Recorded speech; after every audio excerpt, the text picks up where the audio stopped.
May just have done enough here. Kolo Muani budges off his man, Richarlison! Damn, it happened again. What a strange season. Liverpool, the defending champions of the Premier League, who just spent the GDP of the country of Tonga in the summer window, certainly haven't looked themselves, sliding back into 5th in the Premier League, which is actually an improvement on where they were in November, where they were in 12th. Now, they've seen themselves slide behind rivals like Manchester United, of which they had a 3-point lead on them pre-Carrick. Now, they trail United by 5 points. I mean, title aspirations died long ago when Liverpool were stuck mid-table in 12th and Arsenal had an 11-point lead over the defending champions. They are now 20 points off at the top. By simple numbers alone, we'd sooner see Wolves climb out of the basement and survive this season. Like anything, Liverpool's issues are multifaceted. Those who say it's entirely on the players, that's wrong. Those who say it's entirely on Slot, wrong. What about the recruitment under Michael Edwards and Richard Hughes? Are they to blame? Not completely, not all them. It's a cocktail of the things I just mentioned, but ultimately it comes down to one common denominator that we'll get to towards the end. However, there is some hope. If their win against Galatasaray showed us anything, it's that there is hope that Liverpool can turn their Premier League form around, that they can represent what they used to. Too often, a club's domestic form can be separate from their European form, sort of siloed off, but if they can turn that win into a springboard to get away from what's been hurting them this season, they'll be all the better for it. But let's look back. Firstly, Jeremy, welcome to Liverpool. Congratulations. How does it feel to be here? Thank you very much. I'm really happy. And the talk about Florian Wirtz, if they bring him in, I think it'll set everywhere alight. Ugo Ekitike, it now seems, we understand, that Liverpool have submitted an improved offer for the French forward. Alexander Isak is Liverpool's new number 9. They've confirmed it officially now. Now, Liverpool also signed Giovanni Leone. Shame he took that injury immediately. And also for Liverpool supporters, a shame that they weren't able to get a deal over the line for someone like Mark Gahey when it seems like it was all but confirmed that he would join them. That was before Glasner said he would walk if the club allowed Gahey to leave. Gahey, of course, now at Man City. But there were positions on the pitch that everybody and their mom could have told you Liverpool needed to strengthen. The centre back being one of them, even before Leone got injured. Right back could have used shoring up, though I'm sure that's where people thought Frimpong would come in. Though, if you were familiar with his time under Xabi Alonso at Leverkusen, you'd see that he operated as more of a right midfielder, basically a winger, which is where his best attributes come out. They also opted against signing a defensive midfielder, believing that the Ryan Gravenberch Stardust that he conjured up last season would be a fixture again this season, and fair enough, I would have believed the same. And Wataru Endo would again be ready to step in whenever he was asked. Instead, much of Liverpool's focus was on their attack. Now, Nunez's time was up, with Al Hilal's interest proving to be a perfect escape route for him. The tragic passing of Diogo Jota no doubt caused them to rethink their attacking options, but there is still a feeling of a lopsided focus on the attack when the back line could have used a ton of attention. And what compounds it further is always injuries, right? And if you don't have the signings to cover those injuries, then you begin to hurt other areas of the pitch. A guy like Dominic Szoboszlai, who is far and away Liverpool's most important player this season, then gets dragged out of his preferred position in the midfield, so now you're hurting both the right back and central midfield by moving him into that position. As good as he is not a right back. But it wasn't just the focus on the market, but also that there were so many new names added to the squad. No doubt that will always make things difficult for the manager, as you have all these players who aren't accustomed to the club's culture and style, his tactics, trying to make things work.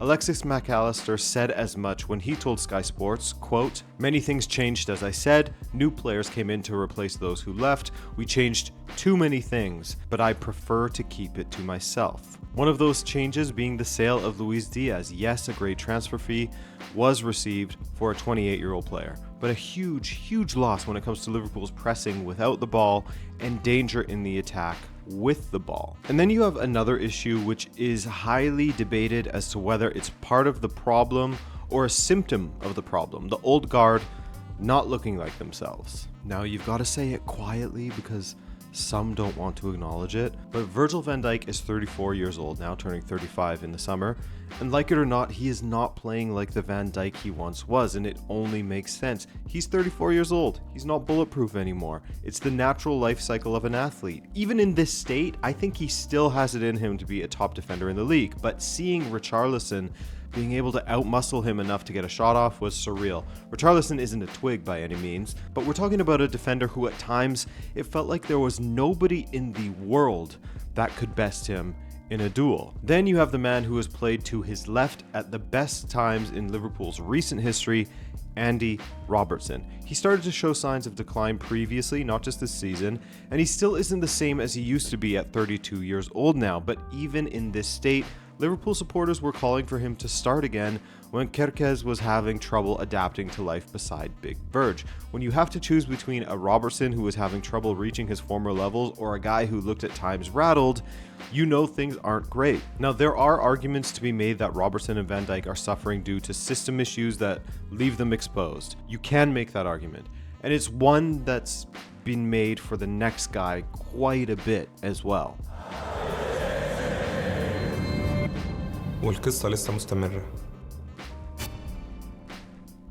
There was absolutely no questioning whether Mo Salah deserved another contract at Liverpool, in my opinion, at least based on how he played last season, and I do think to some degree his form is also a symptom of just how poorly the team in general is playing, and how they seemingly don't really have an identity anymore under Arne Slot. With Salah, there is absolutely something you can point to that is harming his production, whether through Slot's instructions or just a reversion of his own.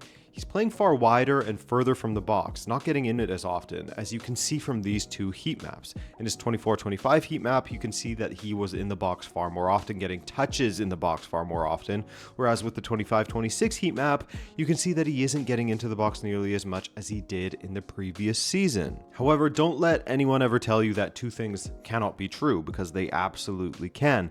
And in this case, it can be true that Liverpool look listless, as well as that Mo Salah is way off of his form. And it's not even that he's failing to reach last season's lofty, unbelievable numbers, but he is failing to reach the numbers of even his worst ever season at Liverpool.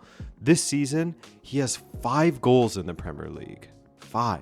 For a player of his quality, a guy who has shown many times over the years that he can conjure up a goal out of thin air, this simply cannot be down to just the team underperforming, because he could previously lift his side during a poor performance. Right now, he looks incapable of doing so. In fact, speaking of that, I'm now thinking to myself that maybe last season we had a case of Salah papering over the cracks a little bit at Liverpool, because we started to notice this downturn in performances under Arne Slot around the end of February or March of last season. Salah started hot, then things cooled by the spring, making the closing of the season a little more nervy than it looked like it would have been earlier in the season, where it looked like they'd run away with things. But as Salah's form cooled in the latter half, or maybe just returned to normal levels, as did Liverpool's form, and I think this absolutely has to be taken into account coming into this season as well. This clearly hurt Liverpool, especially since they are constantly finding themselves in 1-goal games. Early on, that was totally fine and working for them, even if it was making their supporters very nervous. And he's done it once again at Turf Moor. Well, they just keep on doing it, don't they? For 6 matches in a row, Liverpool won by just a single goal. In 5 of those 6 matches, they scored the winner after the 80th minute, 3 times after the 90th minute. They were rescuing points at that time, turning 1 into 3. But now, well, after living on that knife's edge at the beginning of the season, and thankfully for them always falling towards the side of gaining points, they're now falling toward losing points. At this point in the Premier League season, we'll focus on just the Prem for a moment, Liverpool have coughed up 11 points thanks to goals they have conceded after the 90th minute. Now, had they held on, would that put them as the leaders in the league? No, but they would at least be in a more respectable position in the table, fighting for second with Man City, instead of being outside of the Champions League places as things stand. Another stat of concern in the Premier League goes hand in hand with these close matches. In the Premier League, Liverpool have been 2 goals up on their opponent only twice in 2026. They simply cannot put space between themselves from their opponents, leading to the same old knife's edge at the close of the match. And with every result that goes against them right at the death of the match, two things happen. Liverpool begin to lose belief in themselves and their ability to close out matches, while their opponents believe that they can steal a result from a rattled Liverpool more and more and more. Arne Slot has said that he's tried everything when it comes to avoiding this. He's tried putting on more attackers to extend their lead. He's tried putting on more defensive players to try to shore things up, but the outcome has been the same. In my opinion though, and in the opinion of many Liverpool supporters that I've spoken to, they should never even be in these positions where they have a thin margin of victory to begin with, and that comes down to coaching. Because yes, Arne Slot has had many changes to put up with, and those changes in the squad have underperformed in many ways. But ultimately, the squad that Liverpool has is playing far below their level, and that dip in form, as mentioned, actually started last season, but has been getting worse and worse this season. Just look at his first 100 matches. This chart, by the way, was thrown together by Joanna Durkin from This Is Anfield. I've linked to her article below for you to go ahead and read and support her work. And keep in mind, this came out before that drab Tottenham draw. But as you can see from the graph, the first 50 matches under Slot was fantastic. 72% win percentage is great, but in the last 50 matches, that percentage has taken a nosedive to 52%, 20% worse than before, and losses have doubled. If anything, he has had a reverse progression, otherwise known as a regression, I guess, but optically not what you want to see from your head coach as time goes on. It gives a feeling of him losing control and of his methods beginning to wear off already. Because this is the worrying thing. Liverpool are playing like a side that are in the end days of their manager's job. They look disorganized, they look unmotivated, they look like they cannot be too bothered to really put a great effort in, and they look as if they have no plan in the attack. The runs off of the ball often lead to nothing, with players getting in each other's way all the time, with Liverpool's chance creation suffering in many games, and their chance conversion suffering as well. That is a potent, terrible mix. A lot of supporters are pointing to the club's training, where there seems to be a complete lack of intensity when compared to the training sessions of the past under Jurgen Klopp, or even compared to other top clubs in Europe that publish their training sessions, like Bayern Munich. You see more and more complaints of how much focus is put on social media videos, shots of Szoboszlai and Salah having coffees at the club cafe, etc.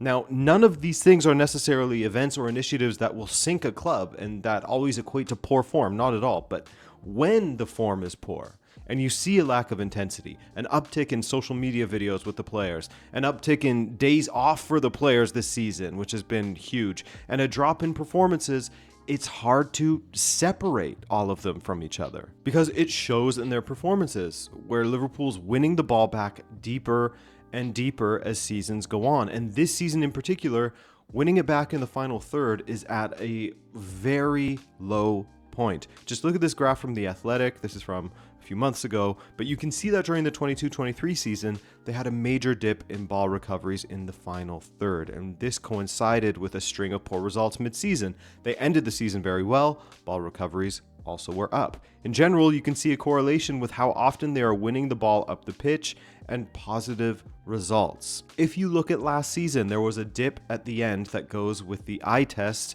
of last season's performances dipping. This season, they started where last season ended, and results have mirrored that, poor and getting worse. There is a question of what does Slot want this team to be? Since joining Liverpool, he has had them playing at the intensity that Klopp had them playing at on a couple of occasions, but they have generally dropped off in intensity with a lack of organization in their attack, leading to relying on moments of brilliance from individuals, as they did last season with Mo Salah, as they have this season with guys like Szoboszlai or Ekitike, right? There are many supporters who say they don't even enjoy watching Liverpool anymore, and I get that. Where even when they went through rough patches and injury crises with Jurgen Klopp, that never really happened, right? There was always still joy and pride in how they played, but that seems to be gone. Control of the situation is slipping through Slot's fingers at the moment, where the excitement of the investment into the squad has become a stick to beat him with. But as mentioned in the intro, many of the concerns with their playing style were abated by that win against Galatasaray. Sure, Galatasaray are one of the worst away sides in the Champions League, but the attitude and effort, the willingness to run that Liverpool showed, Salah getting back into something that resembles good form, that's a huge plus. Thanks for watching, guys, and we'll see you next week for some more videos. Later.